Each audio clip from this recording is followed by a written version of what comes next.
तो वोट चोरी के मसले पर विपक्ष के सवालों के सामने बीजेपी किस कदर घबराई हुई है, इसका एग्जाम्पल, इसका उदाहरण कल लोकसभा में अमित शाह ने पेश कर दिया। आपने देखा, अमित शाह पहले तो राहुल गांधी के टोकने पर जोर से चिल्लाकर अपनी बात रखने लगे और फिर अपशब्द का इस्तेमाल उन्होंने किया, जिस पर अब बीजेपी की खूब खिंचाई हो रही है।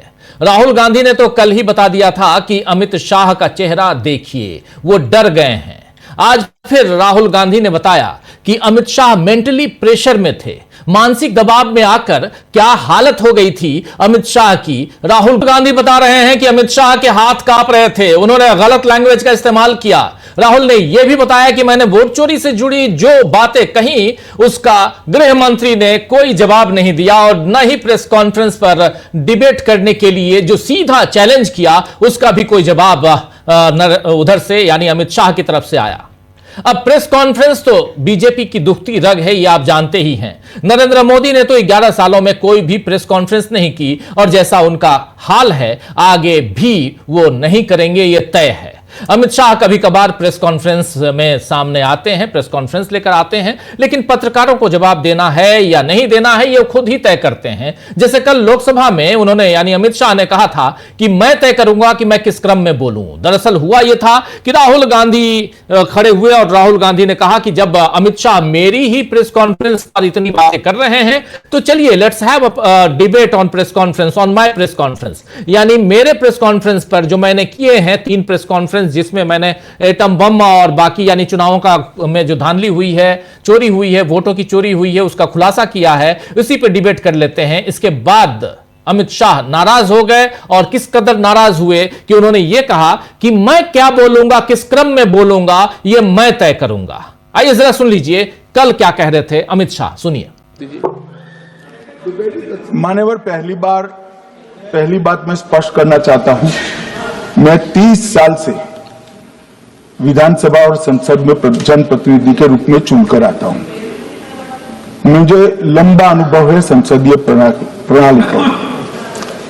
विपक्ष के नेता महोदय कहते हैं कि पहले मेरी बात का आप जवाब दीजिए, मैं सुनना चाहता हूं। आपकी मुंसफी से संसद नहीं चलेगी। मेरा बोलने का क्रम मैं तय करूंगा, इस तरह से नहीं चलेगी संसद। मान्यवर, उनको धैर्य रखना चाहिए, उनको धैर्य रखना चाहिए मेरा जवाब सुनने का। इनकी एक एक बात का जवाब मैं दूंगा, मगर मेरे भाषण का क्रम वो तय नहीं कर सकते, मैं करूंगा क्योंकि मैं बोल रहा हूं।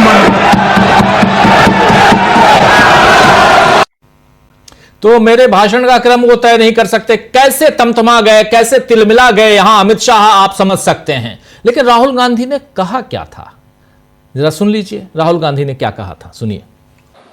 Actually, let us have a debate on my press conference. Yes. Let us go. Yes. Let us have very good idea. Let us have a debate on my press conference. Okay. Amit Shah ji, I challenge you. I challenge you to have a debate on the 3 press conferences. Please. तो यहां पर challenge दे रहे थे सीधे सीधे राहुल गांधी कि Amit Shah ji, I challenge you कि आप let us have debate on my press conferences, जो मैंने पिछले दिनों 3 प्रेस कॉन्फ्रेंस किए थे।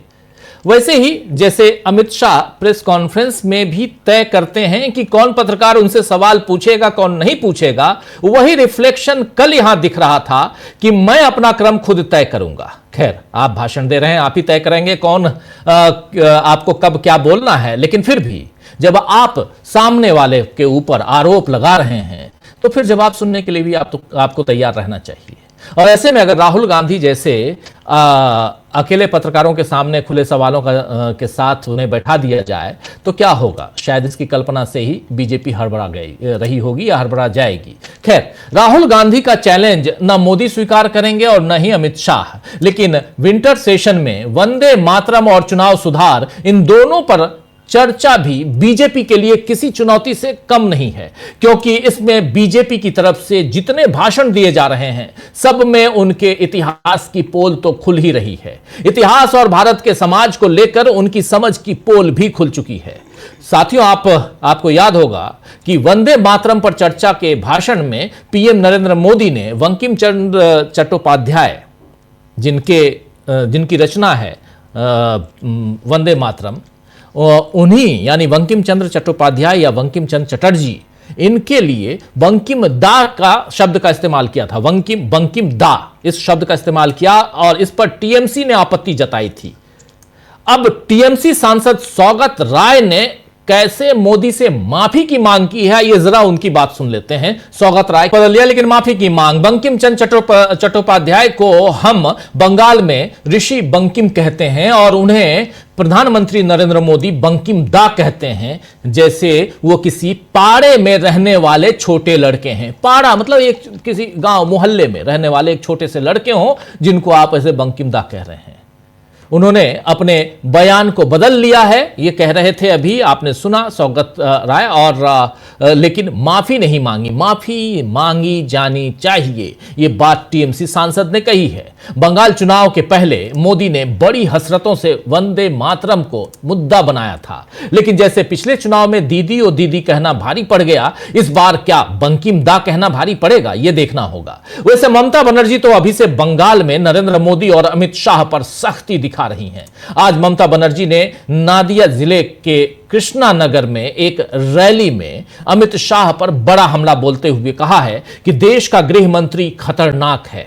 देश का गृह मंत्री खतरनाक है। उनकी आंखों में ये साफ दिखता है, एक आंख में दुर्योधन दिखता है और दूसरी में दुशासन। एक आंख में दुर्योधन दिखता है और दूसरी में दुशासन दिखता है। सीएम बनर्जी ने आरोप लगाया है कि 2026 के विधानसभा चुनाव से पहले एसआईआर का इस्तेमाल राजनीतिक हथियार के रूप में किया जा रहा है। यहां सीएम बनर्जी ने यह भी कहा कि अगर एक भी योग्य मतदाता का नाम मतदाता सूची से हटाया गया तो मैं धरना दूंगी। पश्चिम बंगाल में कोई निरुद्ध केंद्र नहीं बनेगा।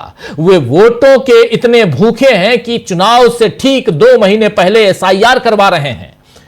आपको बता दूं कि ममता बनर्जी ने खुद अभी तक अपना गणना पत्र नहीं भरा है, यानी एनुमरेशन फॉर्म नहीं भरा है।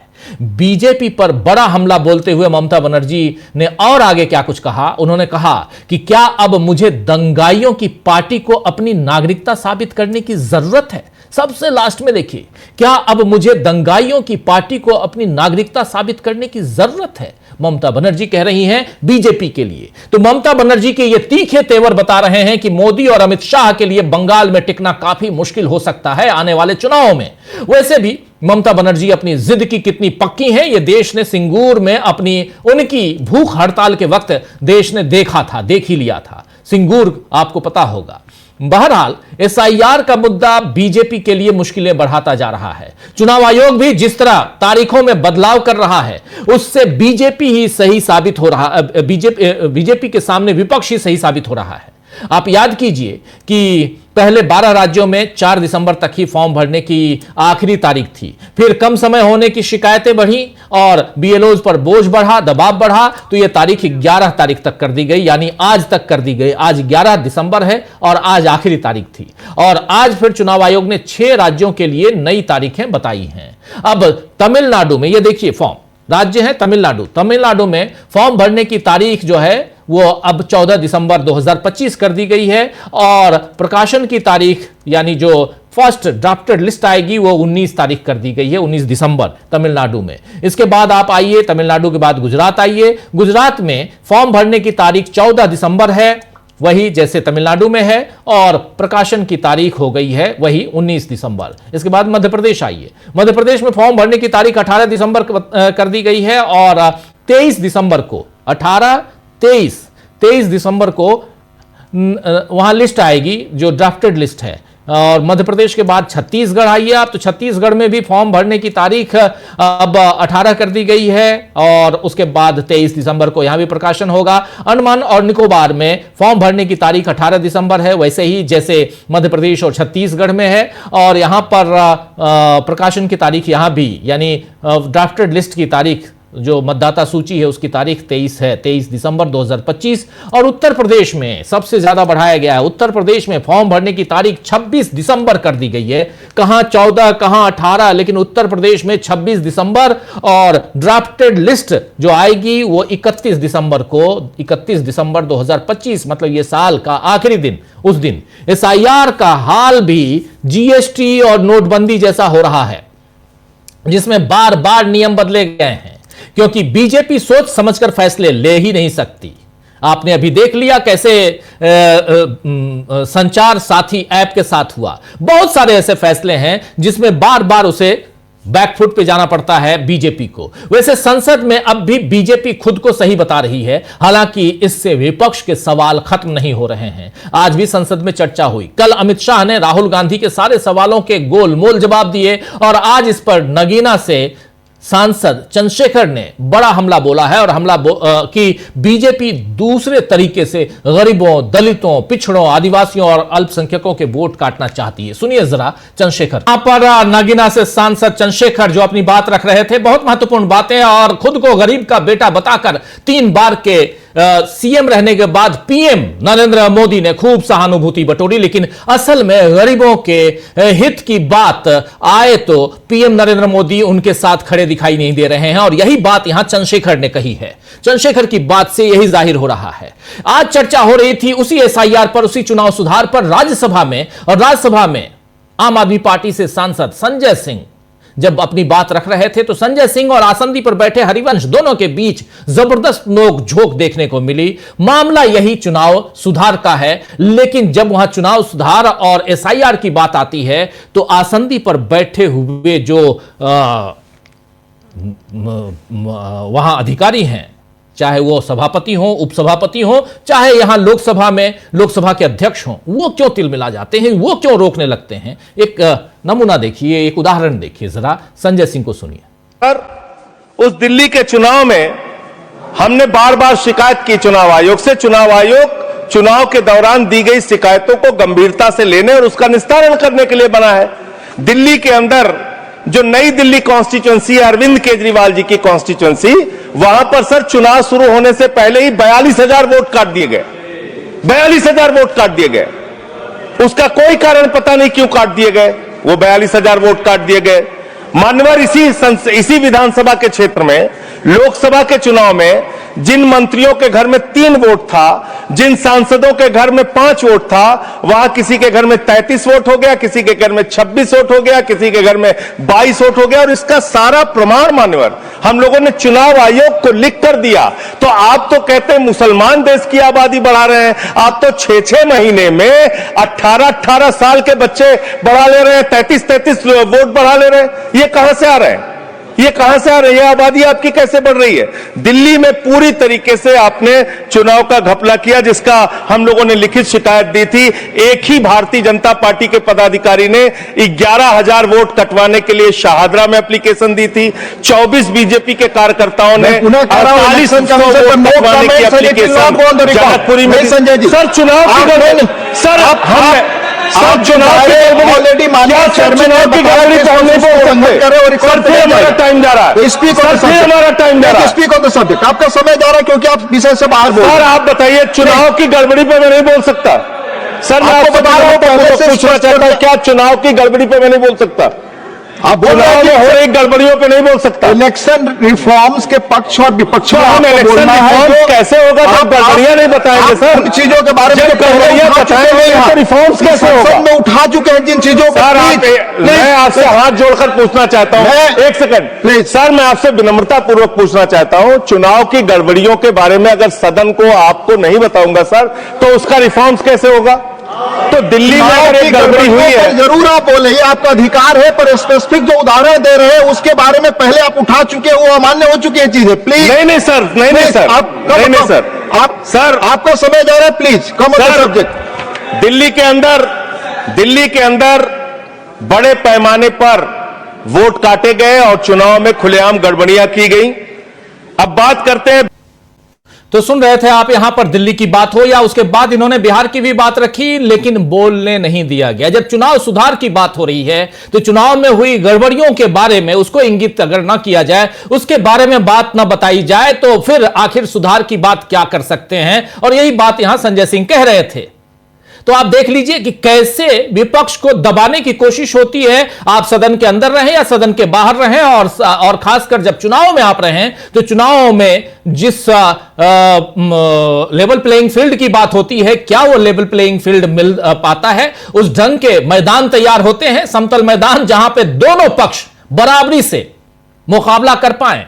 10,000 रुपए प्रत्येक महिलाओं को बिहार में पहले से दे दिया जाता है। जिनको नहीं मिला उनको यह आश्वासन दिया जाता है कि वोट दे दो, उसको बाद में हम आपको 10,000 रुपए आपके अकाउंट में डलवा देंगे। जब वोट खरीदना ही है, जब इलेक्ट्रॉनिक वोटिंग में मशीन में कुछ गड़बड़ियां पैदा करके उसमें गड़बड़ियां करना ही है, जब वोटर लिस्ट में से उन लोगों के नाम हटाने ही हैं जिन लोगों के नाम जो आपको वोट नहीं करते हैं, ऐसी तमाम तरह की काउंटिंग के समय कुछ और गड़बड़ियां करनी है, ऐसी सारी चीजों को अगर आप लेके आएंगे तो चुनाव तो आप ही जीतेंगे।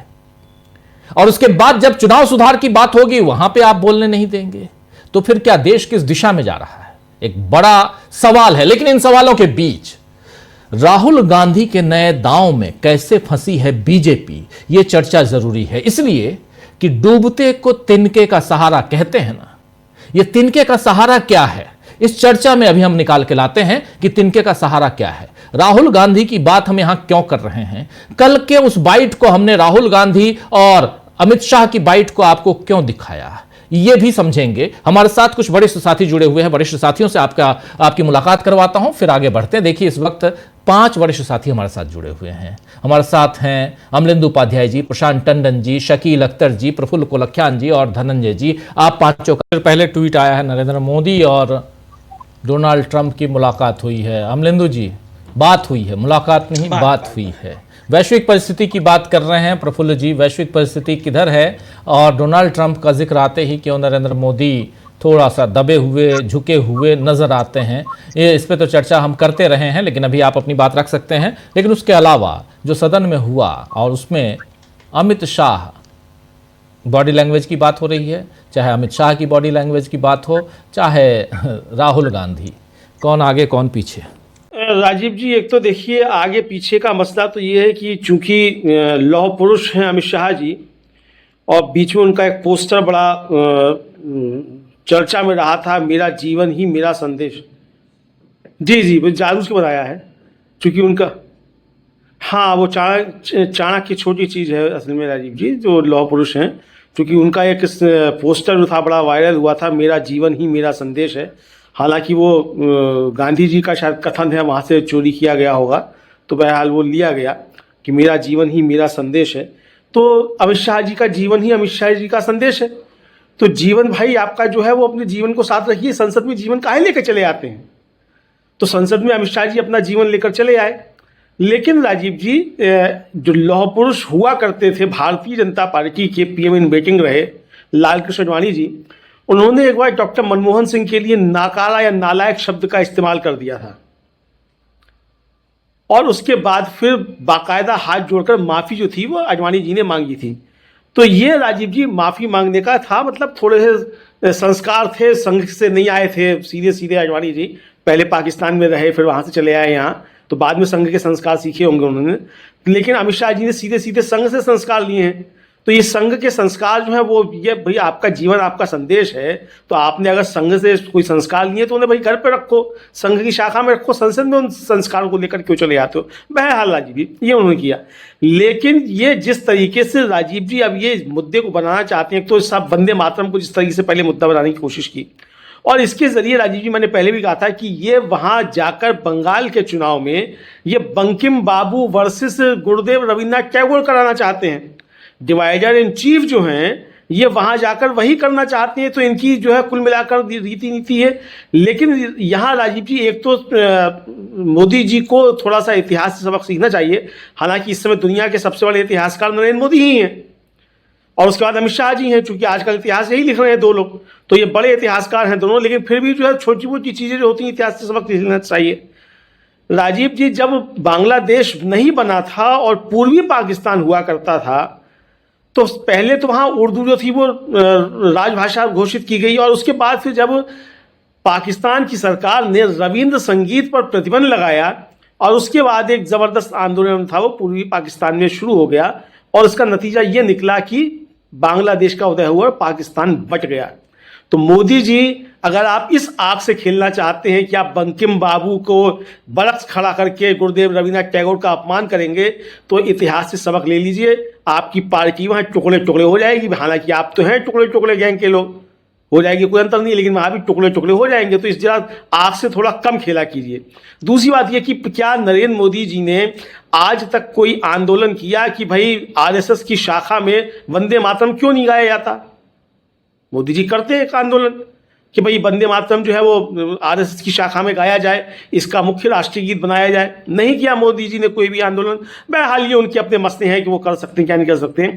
लेकिन राजीव जी जो चुनाव सुधार पर चर्चा स्वीकार कर ली गई और उसके साथ साथ वंदे मातरम की बात भी की गई।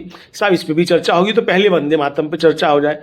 अब बताइए, शुरुआत की मोदी जी ने वंदे मातरम पर चर्चा की और राजीव जी देखिए, मोदी जी ने संसद में ही बताया कि जब वंदे मातरम के 100 साल हुए तो देश में आपातकाल लग गया।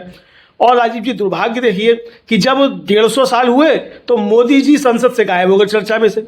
कितना दुर्भाग्य वंदे मातरम के साथ। मतलब प्रधानमंत्री को संसद में रहना चाहिए था, सुनना चाहिए था, तो सुना ही नहीं प्रधानमंत्री ने जब 150 साल पूरे हो रहे थे वंदे मातरम के। तो यह उनका अपना किया। लेकिन कल जिस तरीके से अमित शाह जी ने राजीव जी जो टिप्पणी कर दी, वो साफ तौर पर यह समझ में आता है कि अब मामला जो है वो बहुत ज़्यादा घबराहट बढ़ चुकी है भारतीय जनता पार्टी में। और उनको लग रहा है भारतीय जनता पार्टी को कि अब सारी चीज़ें जो है वो सामने खुल के आ रही हो। जिस तरीके से राहुल गांधी ने चैलेंज दिया कि हाँ अमित शाह जी आइए, अब मेरी 3 प्रेस कॉन्फ्रेंसेस पर ही अब बातचीत कर ली जाए, तो ये समझ में आया कि अब ये मामला ज़्यादा गंभीर है और इस पर अब देश भर में चर्चा होगी। और यहाँ भी अगर हमारे पास जवाब नहीं हुए तो घिरे हुए नजर आएंगे। वंदे मातरम तो घिरे हुए नजर ही आए। तो कुल मिला के राजीव जी, कल अमित शाह जी ने अपनी जिन संस्कारों का परिचय दिया और उसके बाद माफ़ी भी नहीं मांगी, ये कहा कि अगर कुछ गलत लगता हो तो आप काट दीजिए। यानी अगर ओम बिरला साहब को भी गलत ना लगे और संघ के संस्कार हावी हो जाए तो मत काटिए। लेकिन वहाँ चूंकि वो असंसदीय शब्द है तो इसलिए वो काटना पड़ा, विपक्ष की तरफ से आ गया। तो ये उन्होंने एक तरह से कहा। अब राजीव जी, आज जो प्रधानमंत्री ने ट्वीट किया है, उनकी बात हुई है डोनाल्ड ट्रंप साहब से। डोनाल्ड ट्रंप ने राजीव जी कल ही जो था वो कहा कि मैंने अपने 8 साल के कार्यकाल में कोरसोवो और जाने कहाँ उसके साथ भारत और पाकिस्तान के युद्ध भी रुकवाए हैं और हम ताकत के बल पर शांति स्थापित कर रहे हैं। ये राजीव जी स्पष्ट तौर पे कहा डोनाल्ड ट्रंप ने। और शायद ये 66वीं या 67वीं बार होगा। जयराम रमेश रोज गिनते हैं कितनी बार कहा, तो वो सही तरीके से बता पाएंगे, लेकिन 66वीं या 67वीं बार होगा जो ट्रंप ने कहा। इस बार उसने साफ तौर पे कहा कि हमने ताकत के बल पर शांति कायम की है और भारत और पाकिस्तान के बीच हमने युद्ध रुकवाया। ये साफ तौर पर ट्रंप ने कहा। और मोदी जी ने ट्रंप साहब को आज तुरंत सच साबित किया कि हाँ साहब, आपने ही ताकत के दम पे शांति कराई। और मोदी जी ने ट्रंप साहब को फोन पे बातचीत की और यह बताया कि हम आगे बातचीत पे बढ़ते रहेंगे। देश बेचने का पुण्य काम जो है ये मोदी जी अपने हाथ से ही करके जाएंगे। ये मोदी जी ने एक तरीके से बता दिया है राजीव।